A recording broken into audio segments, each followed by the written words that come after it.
Gamay lang nga eksplanasyon may tungod sa tibuok kasulatan. Una, nganong nabahin man kini sa duha ka bahin. Ingon dia na ay daang tugon. Duha, bagong tugon.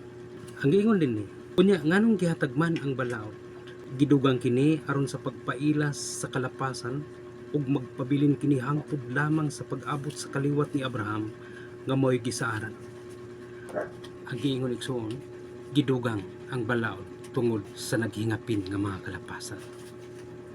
Ang giingon da mga kaigsunan, ang balaod gidugang pero dunay gitagal hangtod lamang sa pag-abot sa kaliwat ni Abraham nga diha niya na gibuhat ang saad.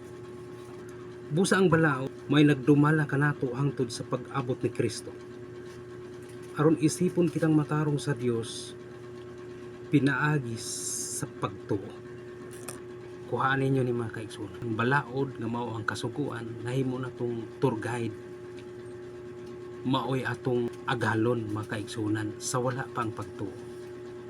Kumbaga mga kaigsunan, ang balaod nga mao ang kasuguan may atong tour guide mga kaigsunan nga pag-agak kanato padulong sa kang Kristo, which is ang pagtuo.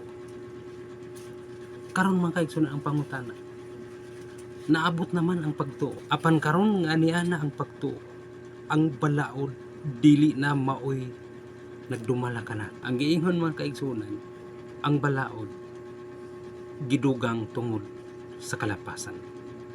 Apan dunay gitagal sa Ginoo hangtod lamang sa pag-abot sa kaliwat ni Abraham nga diha niya na gihatag ang saad nga which is pagtuo. Meaning to sa mga kaigsunan, ang balaod, siya ang atong tour guide. Siya ang nagdala kanato padulong kang Kristo. Pangutana mga kaigsunan, karon naabot na ang pagtuo. Siya pa ba gihapon ang atong guide? Siya pa ba gihapon ang nagdala nato kaigsunan? Ang giingon sa Biblia, hangtod lamang sa pag-abot sa gisaad nga mga kaliwat ni Abraham, nga which is pinasaligan pinaagis pagtuo. Karon mga kaigsunan, naabot naman ang pagtuo. Unsay tan-aw nimo mga kaigsunan? Iya gihapon kas kasuguan, iya gihapon kas balaod, which is ang Ginoo na mismo ang nagsulti hangtod lamang. Una mga kaigsunan, ang balaod gyud ang nagunit nato mga kaigsunan. Pinasaligan sa Ginoo hangtod lamang sa pag-abot. Karon mga kaigsunan, naabot ang pagtuo.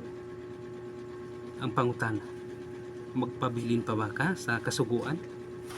Magpabilin pa ka sa balaod?